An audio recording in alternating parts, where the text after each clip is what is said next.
Então, boa noite a todos. Eu estou fazendo essa gravação hoje para colocar no lugar da aula de ontem, que acabou falhando.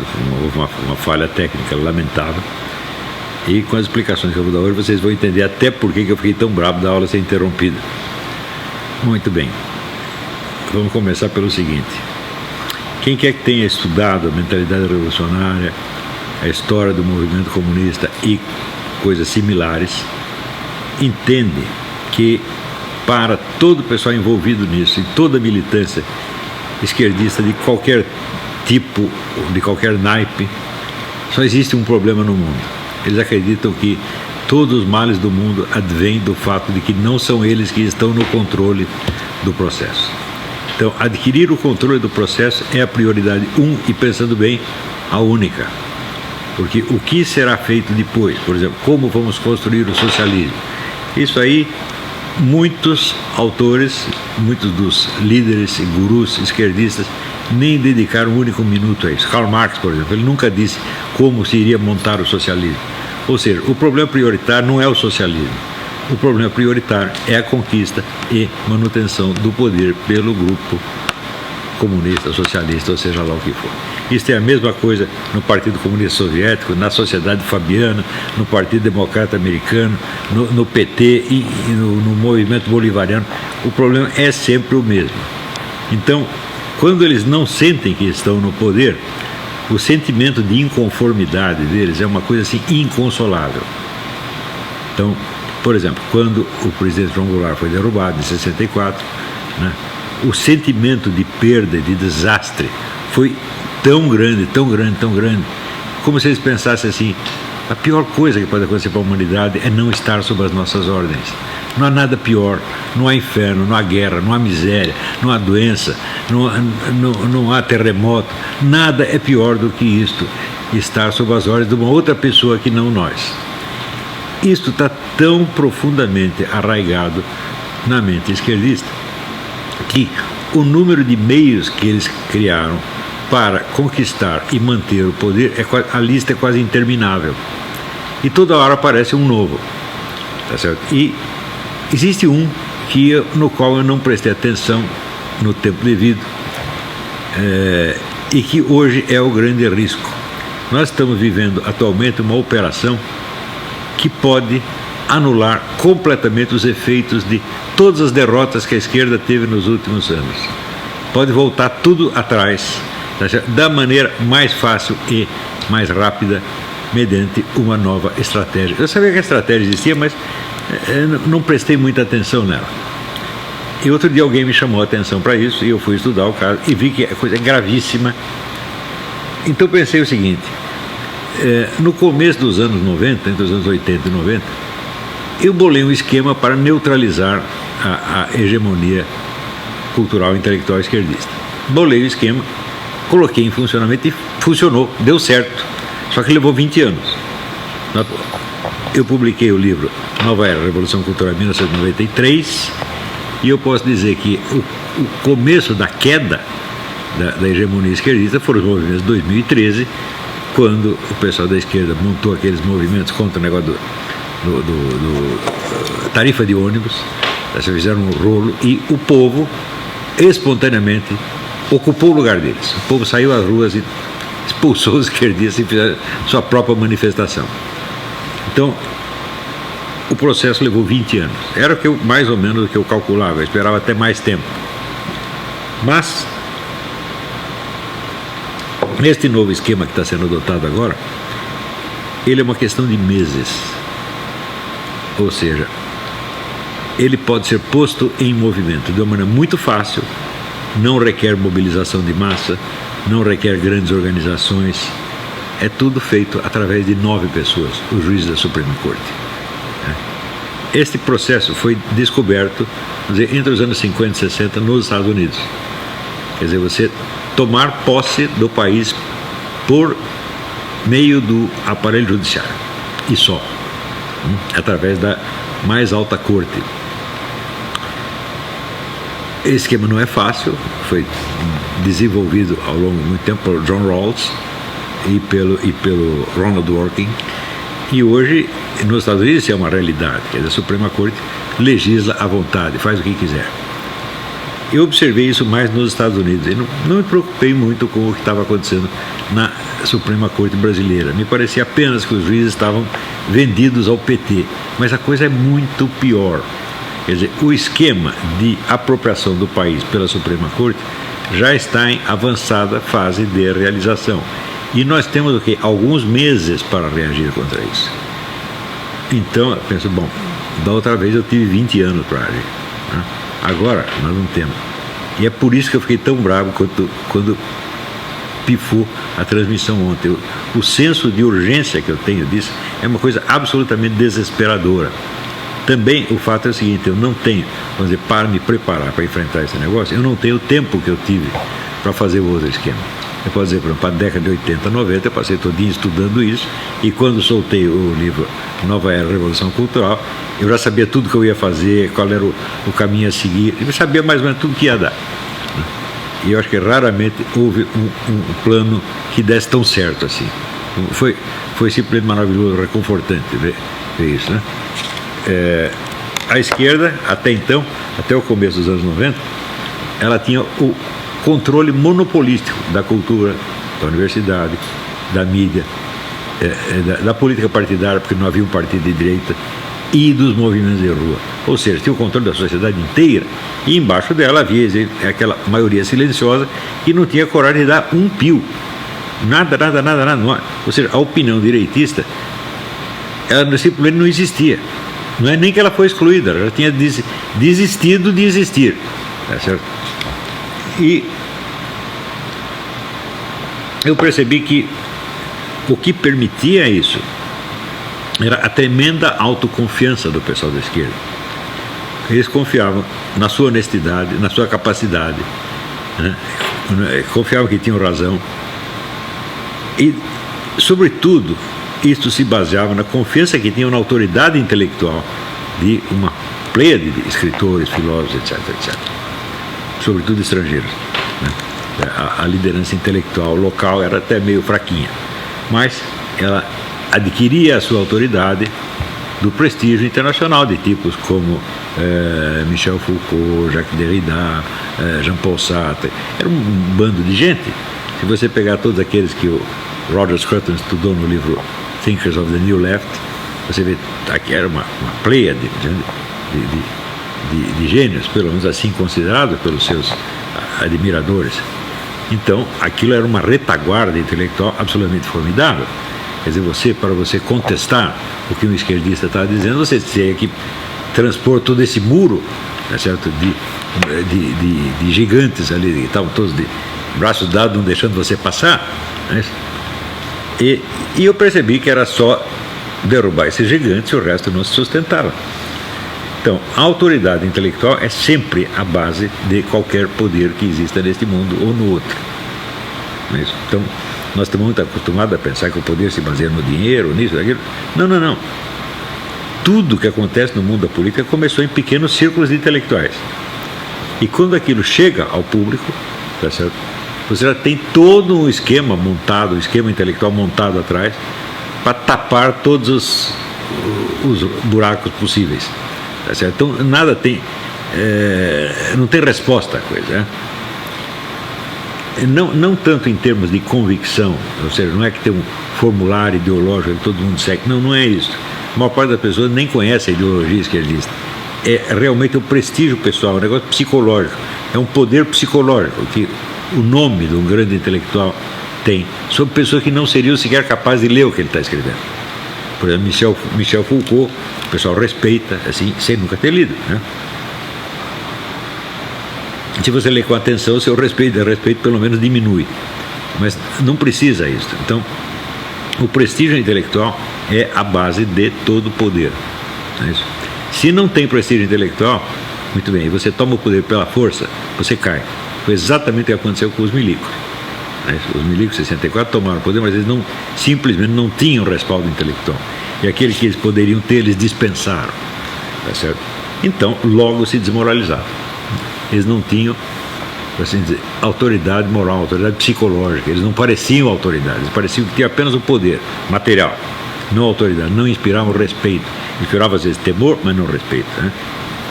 E o pessoal da esquerda no Brasil inspirava esse respeito, respaldado no prestígio da grande intelectualidade esquerdista mundial. E eu percebi que era só você derrubar esses ídolos e acontecia que as pessoas perdiam a sua autoconfiança, ficavam com medo, assim como uma criança que se perde do pai no meio da rua. Então, esse respaldo, né, é um dos elementos mais importantes na psicologia humana. Quer dizer, você está escorado no quê? Né?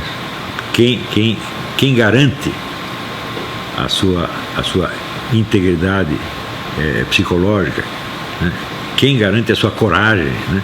Qual é a fonte da sua coragem? A hora que você quebra esses totens, por assim dizer, a coragem vai embora.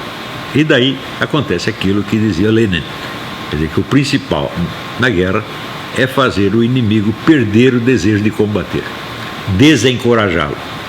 Tá certo? Pensei muito como fazer isso e vi o seguinte: todo o pessoal direitista, conservador, dialogava, debatia com a turma da esquerda na base do confronto de ideias, mas respeitando a integridade intelectual do outro. Integridade intelectual que justamente não existia.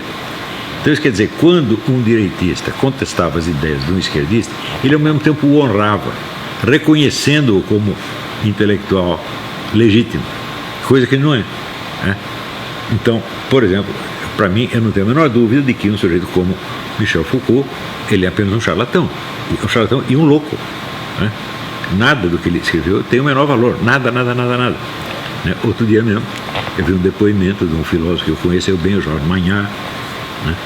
E ele conheceu muito bem o Foucault na juventude. Disse, o Foucault, ele tinha horror da palavra paternidade, ele tinha horror de ser filho de alguém, ele não suportava esta ideia. E, como é que ele queria existir, então? Né? Então ele tinha que existir baseado na hipótese de que ele surgiu de uma outra maneira. Isso é coisa de maluca, evidentemente, né? Então, que respeito a gente pode ter por isso? Nada, isso não é para ter respeito. Assim como você não respeita uma doença mental. Eu não posso dizer, não, a sua esquizofrenia é intocável, eu não vou mexer nela. Isso aí não existe. Eu falei, bom, então toda a polêmica conservadora, liberal, anti-esquerdista está toda errada. Porque você tem impugnar a validade da presença dessas pessoas no confronto intelectual, falando, não, você não tem condições de você entrar num debate intelectual. Isso não se aplica a todos os esquerdistas. Tem alguns que, mesmo sendo vigaristas, como Georg Lucas, tem o seu elemento de vigarice, mas ele é um oponente legítimo, como acho que Antônio Negri é um oponente legítimo, tá certo? Quer dizer, ou seja, é um intelectual, ele produz trabalho teórico de valor importante, pode estar errado. Então, aí o confronto é intelectual. Mas não me parece que com a maioria dos intelectuais de esquerda seja esse o problema. Então, o que está errado não é a teoria, o que está errado é ele. Né? Assim como no debate com João Pedro Stedley, né, que eu tive na Bienal do livro Rio Grande do Sul, eu falei, eu não vou discutir as metas e o programa do seu movimento. Eu nem o conheço direito, mas eu conheço bem esse seu líder e sei que ele não presta. Tá certo? Por quê? Porque ele é um charlatão, ele escreve uma coisa que ele mesmo sabe que é mentira e depois repete outra que ele também sabe que é mentira. Por exemplo, ele disse, chegou lá e disse, todos os líderes das ligas camponesas foram assassinados pelo regime 64. Eu falei, porra, mas está escrito aqui no seu livro que foi em 1963. Quer dizer, você está enganando as pessoas duas vezes, né?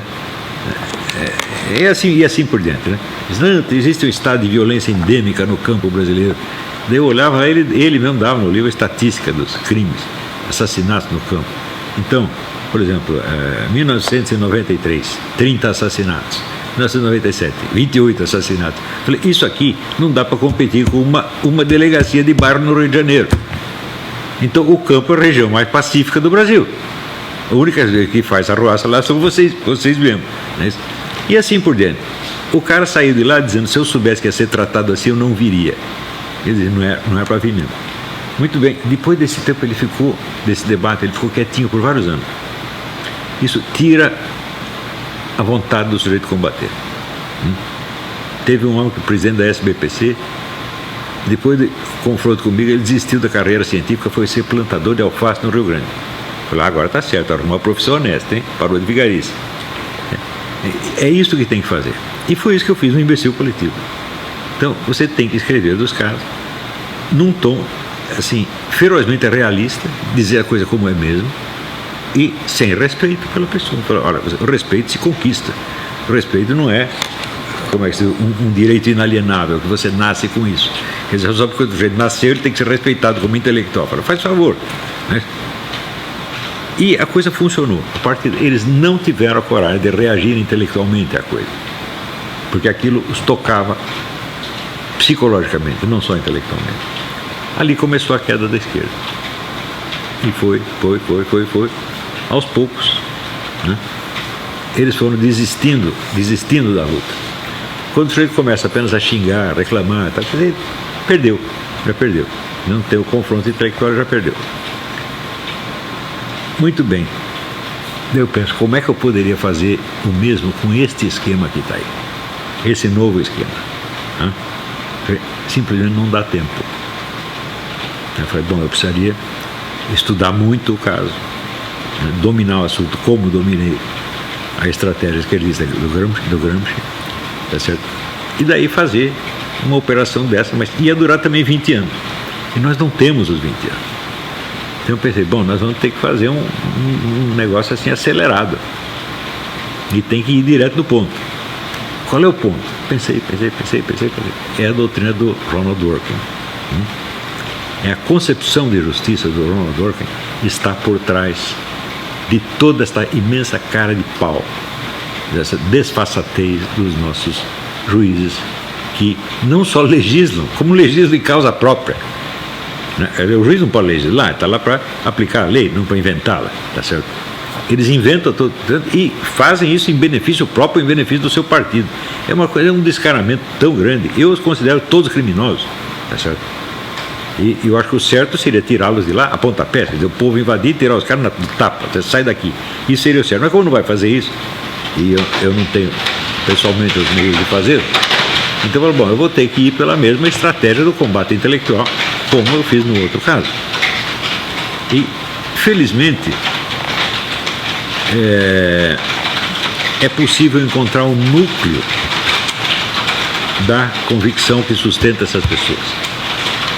E essa convicção é a teoria do Ronald Dworkin a respeito da função da justiça. E é isso mesmo que eu vou tentar explicar hoje e mostrar para vocês o seguinte: nós podemos tirar toda a autoconfiança desses 9 juízes, mostrando a eles que o guru deles não é de nada. O seu guru é um coitado. Ele não sabe do que está falando. E ao admirá-lo e segui-lo, você mostra que você é um incapaz. Quer dizer, você não é capaz de sequer de escolher um professor que vale a pena. Certo? Então, o desprezo que eu sinto pelo Ronald Dworkin assim, é ilimitado. Principalmente porque ele é um cara que despreza todo mundo. Eu botei até no Facebook 2 fotos dele mostrando aquele ar de desprezo que ele tem pelas pessoas. Eu falei, mas quem é você para desprezar assim? Você mesmo é desprezível, você não é de nada, pô. Né? Você vê que o próprio Roger Scruton, quando discute com ele, diz, não, reconhecemos o talento, etc.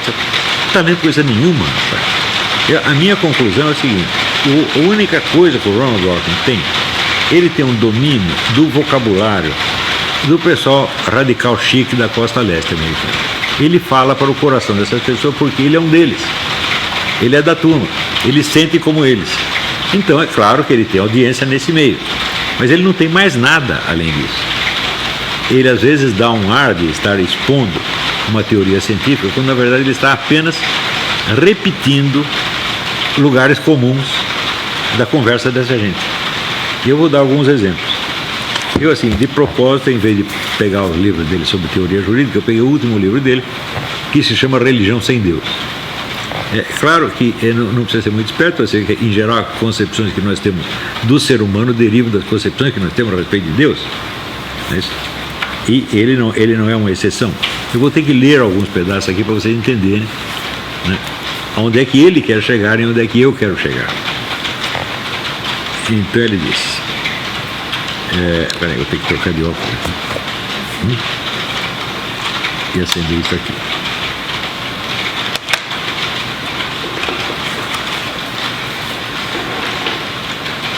A religião é uma cosmovisão profunda, distinta e abrangente, que ela assegura que valores objetivos e inerentes permeiam tudo, que o universo e as criaturas inspiram respeito, que a vida humana tem um propósito e que o universo tem uma ordem. Uma crença num Deus é apenas uma manifestação possível ou uma consequência dessa profunda cosmovisão. Ou seja, ele define o espírito religioso por esses valores. Né? Existe um sentido na vida, né? O ser humano merece respeito, blá, blá, blá. E ele disse, entre as várias manifestações disso, existe a crença num Deus, mas existem outras manifestações. É claro, os deuses serviram a muitos propósitos humanos. Eles prometeram a vida após a morte, explicaram as tempestades e catástrofes e tomaram partido contra inimigos. Mas uma parte central do seu apelo é que seu suposto sucesso em preencher o mundo com valor e propósito. Ou seja, os deuses também ajudam a dar valor e propósito à vida. A convicção de que um Deus subjaz ao valor, no entanto, como eu vou argumentar, pressupõe um compromisso anterior e independente com a realidade desse valor. Preste atenção, isso aqui é o núcleo do negócio. Se eu acredito que um Deus sustenta determinados valores, como por exemplo a beleza do mundo, a dignidade da vida humana, etc., é porque anteriormente eu já aderi a esses valores. Esse é o núcleo do argumento dele, e isso é 101% falso. Eu vou demonstrar daqui a pouco. Né?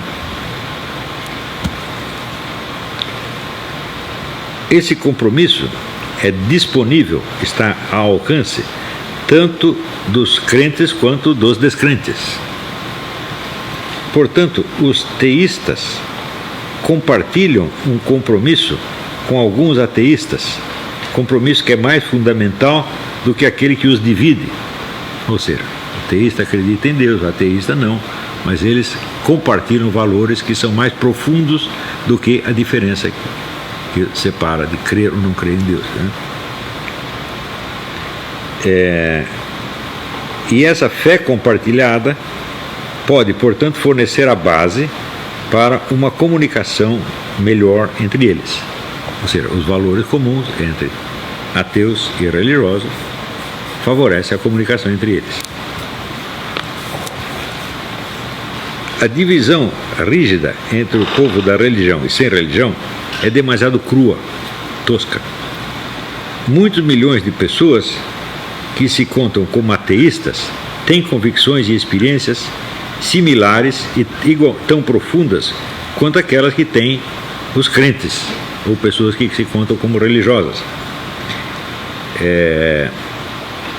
Essas pessoas que compartilham esses valores como religiosos sem ser religiosos, pensam que elas não acreditam num Deus pessoal, mas não obstante, acreditam numa força, aspas, maior que nós. Eles sentem uma responsabilidade inescapável de viver as suas vidas bem, viver corretamente, com o devido respeito pelas vidas dos outros. Eles se orgulham de levar uma vida correta e às vezes sofrem uma tristeza inconsolável por ter jogado fora, desperdiçado a sua vida. Ele dá como exemplo, então, um trecho do Albert Einstein, né?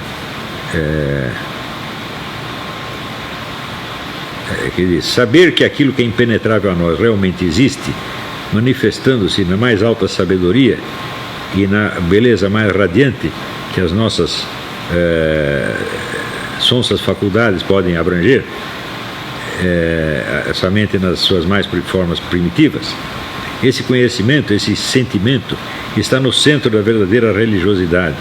E nesse sentido, e só nesse sentido, eu pertenço às fileiras daqueles que são devotamente religiosos. Quer dizer, ele não acredita num Deus pessoal, mas acredita, como diz, numa força maior que nós, né? Então,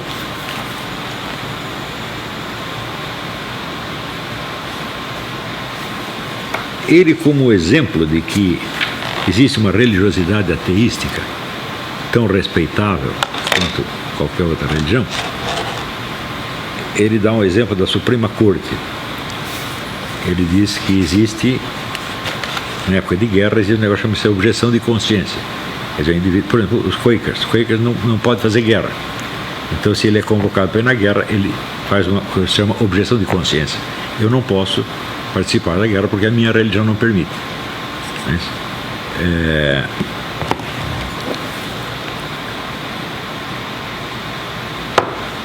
E a Suprema Corte decidiu, uns anos atrás, que o mesmo tipo de objeção vale para o ateísta. Se ele diz, olha, eu não pertenço a nenhuma religião, mas a minha convicção profunda é contra a guerra, então eu não posso participar. E muito bem. Acontece o seguinte, e por que a Suprema Corte decidiu isso? Qual é a justificativa que ela oferecia e qual é a justificativa que o Dworkin, anos depois, oferece, né? Vamos ver a do Dworkin aqui.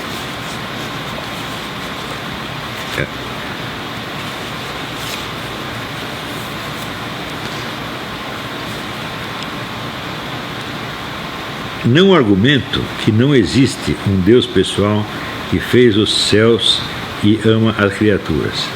Eu afirmo ontem apenas que a existência desse Deus não pode em si mesmo fazer nenhuma diferença com relação à verdade de quaisquer outros valores religiosos. Ou seja, Deus existir ou não existir é indiferente, vamos dizer, aos valores religiosos, os quais podem ser os mesmos no ateu e no crente. Então, é assim que ele justifica a sentença da Suprema Corte. Mas foi isso que a Suprema Corte disse? Que não faz diferença? Não. Ela apenas achou que ela não tinha o direito de interferir na consciência individual. Ou seja, ela agiu por prudência e por abstenção, não por esta afirmação aqui. Essa afirmação positiva, ela dá um salto imenso, né? Não faz diferença você ter a religião ou não ter, do ponto de vista dos valores. Então, os valores que você compartilha estão acima da religião. Ora, que valores são esses? São os valores da sociedade laica, né? Então, esses valores já estão acima da religião. Então, note bem, a liberdade religiosa nos Estados Unidos começou quando o parlamento decidiu que não ia legislar sobre isto. Então não há lei sobre a liberdade religiosa. Nós não temos autoridade para nos meter nisso. Do mesmo modo, a liberdade de imprensa. Este Congresso não legislará sobre a liberdade de imprensa. O Dworkin vira o negócio de cabeça para baixo, né? Diz, nós não faz diferença a sua religião porque nós estamos acima, né? Então é o mecanismo que eu, sob outros aspectos, eu estudei no Jardim das Aflições. Como é que o laicismo se torna, ele começa como uma abstinência, uma questão de prudência, e se torna em seguida um novo dogma, tá certo? Muito mais exigente, abrangente e tirânico do que qualquer dogma anterior, que é exatamente o que ele está fazendo aqui. Só que daí ele tira mais conclusões ainda, né? O que ele está dizendo é o seguinte: o fato de a Suprema Corte ter reconhecido o valor da religiosidade ateística tem valor cognitivo, né? Ela afirma que há valores ateísticos iguais ou superiores aos da religião. Mas ela nunca disse isso. Ela disse apenas que não ia forçar o sujeito, o ateu, a ir para a guerra, caso ele dissesse que isso contraria os seus valores. Ela não precisa saber que valores são esses.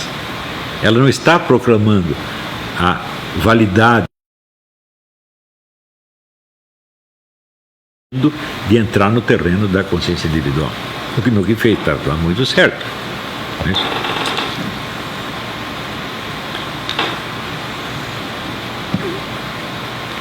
Então, há um outro aspecto na filosofia jurídica do Ronald Dworkin, que não está nesse livro, está no livro Império da Lei. Há dois outros aspectos. Em primeiro, ele diz que a função fundamental do juiz não é aplicar a lei, é interpretá-la. Bom, um texto só requer interpretação se ele não tem um sentido óbvio e imediato. Não é isso? Existem leis que são ambíguas ou situações que são obscuras. E aí, de fato, o juiz tem que interpretar. Mas, se você dissesse, é possível que todas as leis sejam ambíguas ou obscuras? Se todas as leis são ambíguas ou obscuras, elas não dizem nada. Né? Uma lei que diz e não diz ao mesmo tempo, ela não está dizendo nada. Então, é a mesma coisa que dizer, não existe lei, só existe a cabeça do juiz. Este é o ponto central da filosofia do Dworkin. Né? Se tudo requer interpretação, nada tem sentido em si mesmo. Isso evoca vagamente o negócio do desconstrucionismo, do Michel Foucault, Derrida, etc. O texto não tem sentido fora do texto. O texto não indica nada fora do texto. Então, se ele não indica nada, bom, você pode entender do jeito que você quiser, porque vai ser apenas um outro texto em cima de outro texto e outro texto. Eu não sei em que medida o Foucault e Derrida influenciaram este cara, mas parece a mesma coisa, né? Só que a suprema sacanagem é o seguinte: existe uma velha briga entre os adeptos do direito natural e os adeptos do positivismo jurídico. Os adeptos do direito natural acreditam que existem normas objetivas de moralidade, tá certo? E que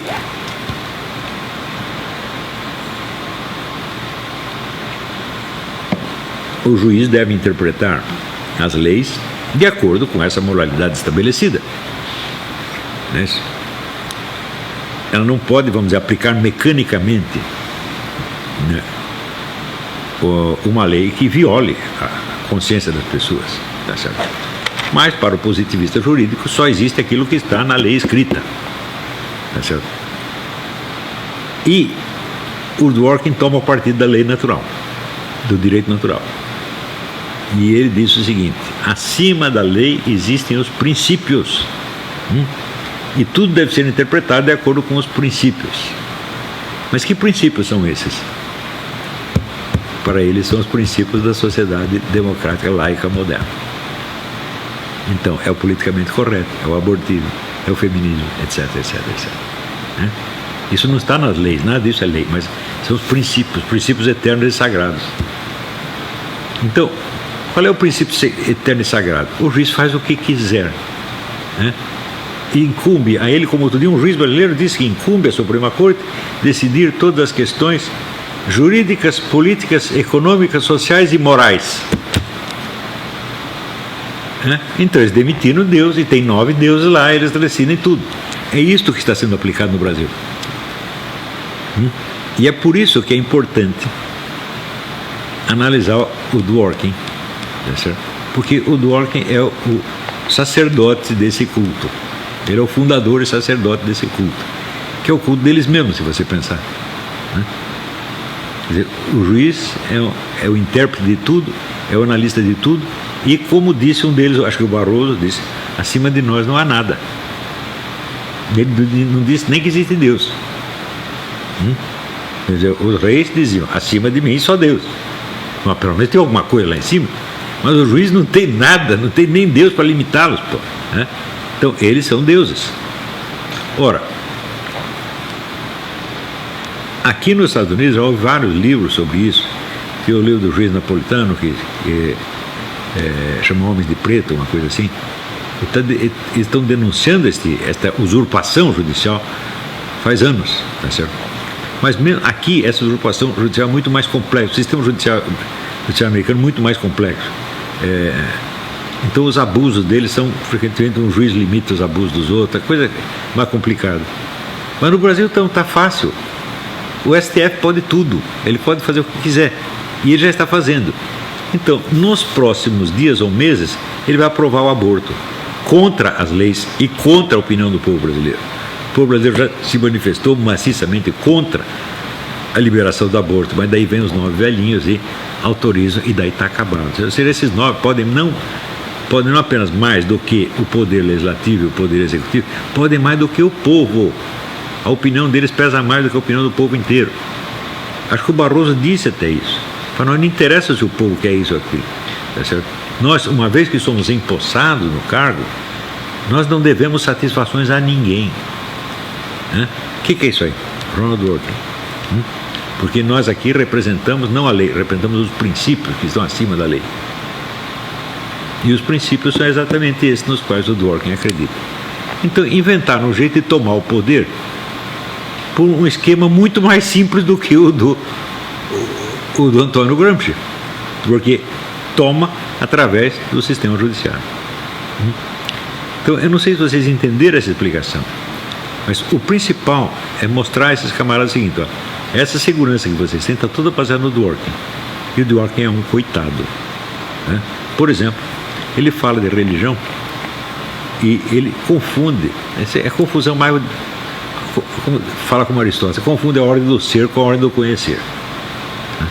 Então, ele confunde o que as pessoas pensam de Deus, o que elas dizem de Deus, o que elas creem de Deus, com aquilo que Deus é realmente.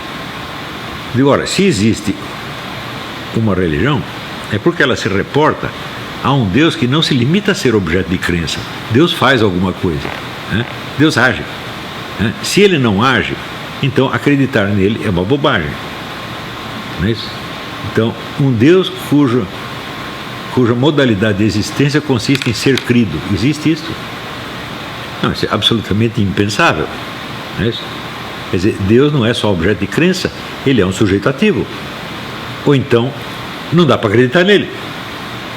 Isso quer dizer, todo mundo que acredita em Deus, acredita num Deus que age, que não é só objeto de crença. Essa distinção elementar escapa totalmente a este sujeito, que é uma coisa assim que um estudante principiante tem que entender isso aí, não é isso? Então, por exemplo,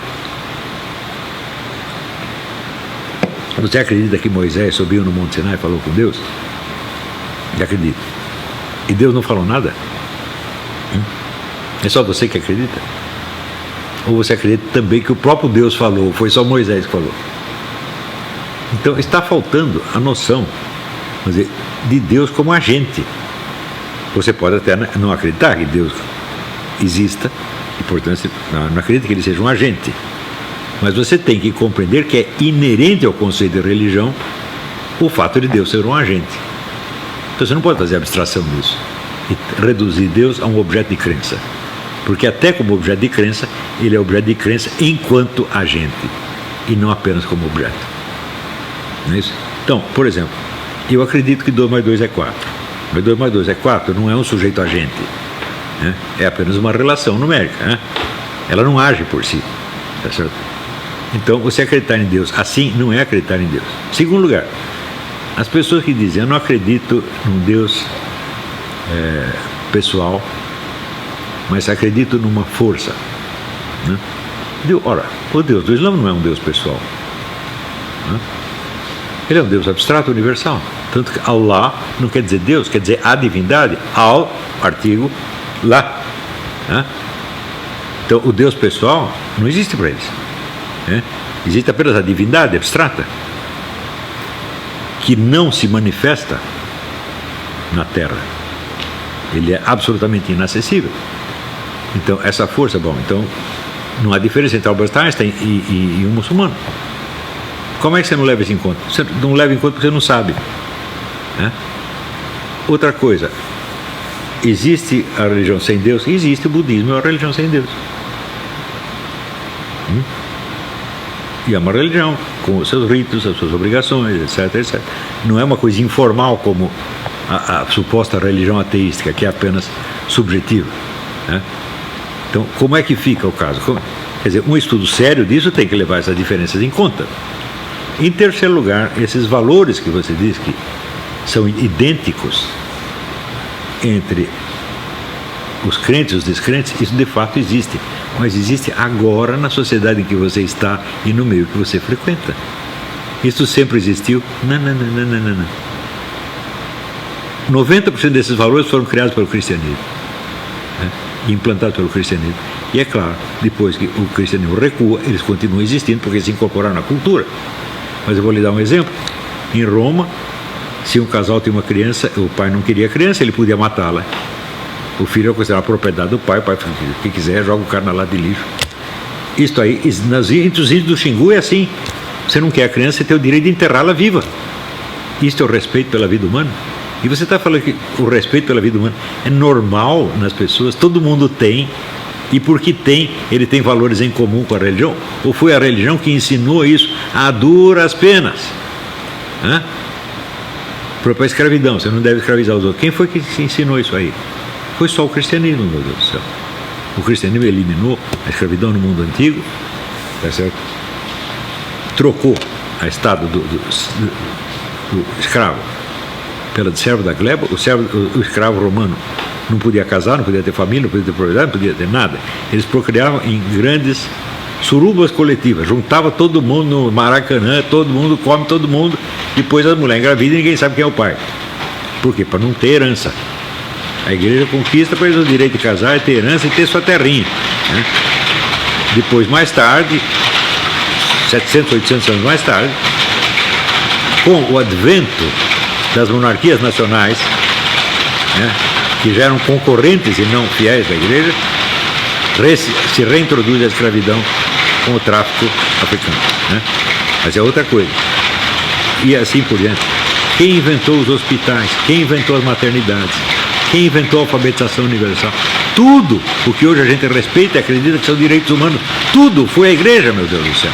Isso não apareceu assim. Todo mundo quando nasceu era um humanista da costa leste. Isso é coisa de gente muito inculta, mas muito, né? Ou seja, o cara não estudou nada do assunto que ele está falando, nada. Isso é um palpiteiro, é um bocó de mola. Ele é um Rodrigo Constantino, meu Deus do céu. E é isto que vocês estão seguindo. Juiz da Suprema Corte, homens de 60, 70 anos, estão acreditando nessa porcaria. Vocês não têm vergonha, não? Vocês estão mostrando a sua ineptidão. O que vocês têm? Só tem pose. Você olha o Barroso falando, é a mesma pose desse cara aqui. Mas é só pose, vocês estão vazios. Vocês, né, encostam uma agulha, vocês explodem que nem uma bolha de sabão. É isso que vocês são pessoas vazias. Vocês não têm nenhuma segurança pessoal. Vocês são totalmente inseguros e se apegam a esses ídolos para que eles protejam vocês. Mas o ídolo é tão vazio quanto vocês. Muito bem, é isso que nós temos que mostrar a eles e tirar totalmente a segurança desses caras, né? Porque se você, vamos dizer, se apoia numa autoridade, é possível que essa autoridade seja séria. Não é isso? É assim, é que nem o irmão menor que desafia os inimigos acreditando que o irmão maior vai protegê-lo, né? E se o irmão maior for um covarde, né? Pronto, acabou sua segurança. Não adianta você chamar seu irmão porque ele vai correr mais do que você. E é isso que vocês estão fazendo. Vocês estão se apoiando num grandão que é mais bobo do que vocês. E por isso mesmo, a desmoralização intelectual desses 9 juízes é preliminar a qualquer outra coisa que se tente contra eles. Tem que tirar a autoconfiança desses caras. Vocês não sabem nada, vocês estão baseados em história da carochinha, né? Vocês escolheram um guru que é mais bobo do que vocês. Então, muito bem, feito isto, se tornará muito mais fácil derrotá-los em outros campos. É uma coisa urgente, importantíssima. Esses 9 caras, eles podem reverter tudo o que o movimento conservador brasileiro conseguiu nos últimos anos, podem recolocar a esquerda no poder, assim, na base da canetada. De neutralizar a vontade de um povo inteiro. É isso. E isso aí nós não podemos permitir que aconteça. Então, desarmar intelectualmente esses caras é o primeiro passo. Claro que eu reconheço que é importante você combater pela aprovação do projeto de lei, né, 4754, que pune a usurpação do poder legislativo pelos juízes. É importante fazer isso também. Mas, mais importante do que isso, é você desarmar o adversário antes de você atacá-lo. Você garantir que não vai ter pra onde correr. Então é isso, gente. Muito obrigado, até a próxima.